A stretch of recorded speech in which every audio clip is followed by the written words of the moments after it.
This COVID business has gotten my career off of its tracks. Really not the direction we were meant to be going in 2020. Have you ever thought about a career change? So have I. Here are actually 5 questions I had to ask myself to make the switch easier, and I think you should too. When love comes in, ooh, la, la, la. What's up everybody? Welcome back. I'm Alice. You're watching on LeLifestyle, and this week's video is all about changing and pivoting your career so late in the game, even though we're not even past 30 and it's not that late. Anyway, so I'm going to share with you guys 5 questions and other insights that I had to ask myself in order to make this switch as smooth as possible. So let me share with you a little bit about what I used to do. I was in sales ever since I started in retail, so about 10 years. Selling in-store retail, and then I moved on to wholesale sales, actually even international sales. So I've been doing sales. However, I've studied in fashion marketing. So if you know me, you know I'm very creative.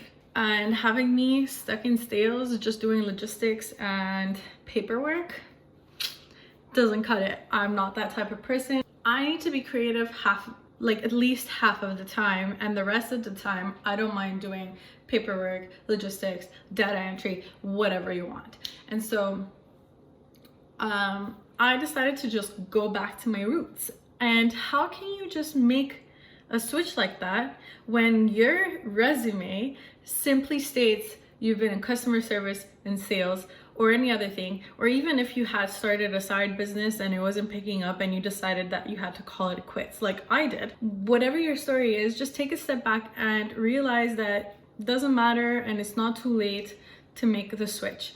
Doesn't matter if you're over 30, over 50, over 60, you could always restart. So what are these 5 questions that I need you guys to ask yourselves and others for this career switch or pivot? I like to use the word pivot more seamless and more smooth. So the number 1 question is, why do you want to make the switch?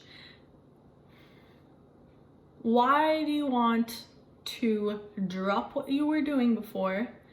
And I mean, technically in this situation, they dropped you. Why do you want to leave that experience behind, not utilize it, and go into something that technically on paper you don't have any experience in? You need a really good story. Your why needs to be really strong, and in the story itself of why you want to make the switch needs to compel others to believe you that you're really serious about this pivot. Next question is, you need to ask yourself, what are the skills you could leverage in your current position? So you're probably going to want to make this pivot towards something that you already have some kind of knowledge in or skills, right? Because you're most probably going to be pivoting towards something that you're passionate about. That's normally why most people make the switch, because they don't feel that they're passionate about what they used to do anymore, and so they want to make that switch towards something that they actually care about. And so in this situation, you're switching towards something you're passionate about. So in most cases, you kind of have skills there that can help you. So list them out. Know that these skills that you're listing out are what you're going to use as leverage, basically the bullets in your gun, so that you could prove to others that you can really make this pivot. The next question that you should ask yourself is, what are other skills that I should learn? What is the gap between those skills and what I know now, your current knowledge? That gap, figure it out, and figure out how you can minimize it or make it disappear, so that you could get a new set of skills that you can use in interviews or projects later on.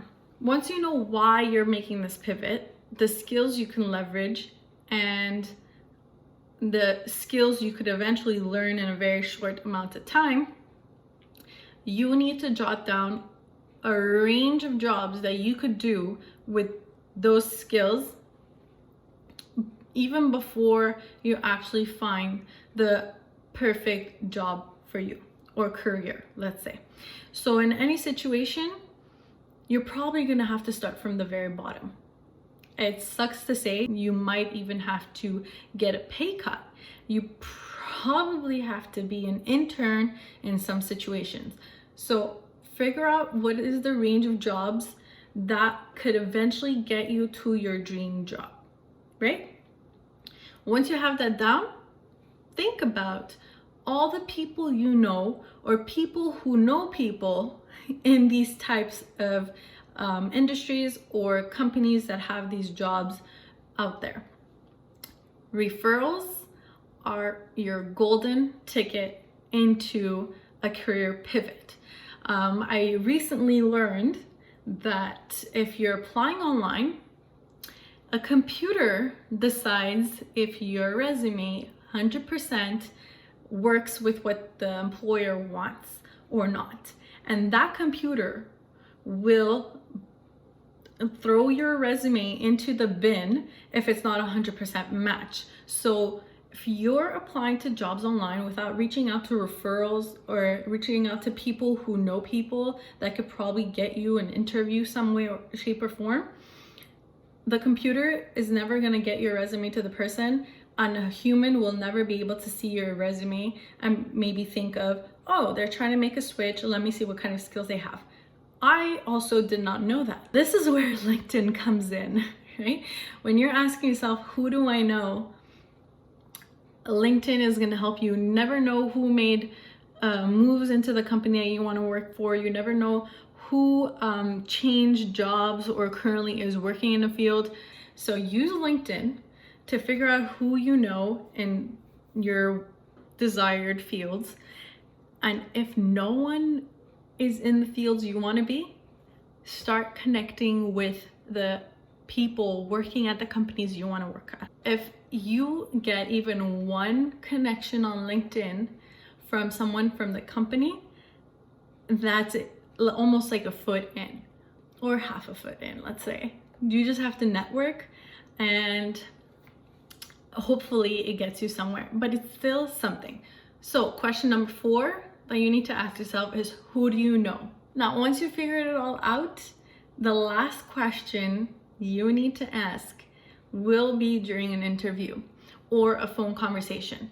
Clearly, the person who's giving you the interview knows that you're not experienced in this specific job, okay? They know that you're trying to get into the entry-level positions, and they're probably worried that they're gonna have to train you a long time, and that's what they don't want. So when you're in a phone conversation or an interview with someone within the company that you're looking to work for, obviously, ask them. Ask for guidance, ask them what you could work on right now so that you could better your skills. What are some things you can work on at home so you can better your skills for that specific job, and trust they're gonna give you some guidance. Even if it's not to end up in that specific company, they'll still give you some guidance, and it'll probably help you for another job that you still haven't interviewed for. There's this Venn diagram I would like you all to work on as a homework right after you've watched this video. So if you could tell, there's a circle that's passion, another circle that's proficiency, and a third circle that is your profit. Once all these circles come together, there is one spot that is the sweet spot. That's where you want to be with your career, right? You want to have passion, you want to be profitable, and you want to be proficient in what you do. So if you're just passionate and have the profit, that means you're not really good at the job, so eventually you're gonna fail. If you're passionate and you're proficient, you're good at the job and you love it, but there's no money, It's basically like a hobby. If you're profitable and proficient, but you're not passionate, so you're good at it, you're making money, you don't really love it, you're gonna get bored. And that's also another reason why a lot of people quit their jobs. They're good at it, they get paid, but they don't love it, so they decide to switch. If all three aren't happening for you, you're not gonna get far into that career journey. So you wanna be passionate about what you're doing, you want it to be profitable, and you want to be proficient in it, okay? If currently you're making the career switch, the career pivot, and you're thinking to yourself, well, Alice, like, how can I be profitable in something when I'm just starting at the bottom? Please remember and keep in mind, when you start at the bottom, when you're going into an entry-level position or even an internship at whatever age you're at, and you're thinking, oh my God, I can't believe this is happening. You just have to remind yourself that it is temporary, because if you work hard, within months or a year time, you'll move up. If you work hard enough, you will move up and you'll eventually go towards that dream job you wanted. So yes, it will be profitable in the long run. Are you with me? Okay. This is just my life. And if we're being real with each other, it is hard out there. It will take a lot of time.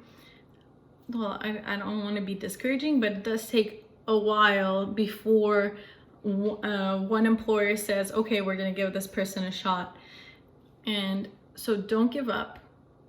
If this pivot means a lot to you, do not give up. Don't just like decide, okay, I'm over it, I just really need a job right now, I need money, so I'm gonna go back to what I was doing before, where I was,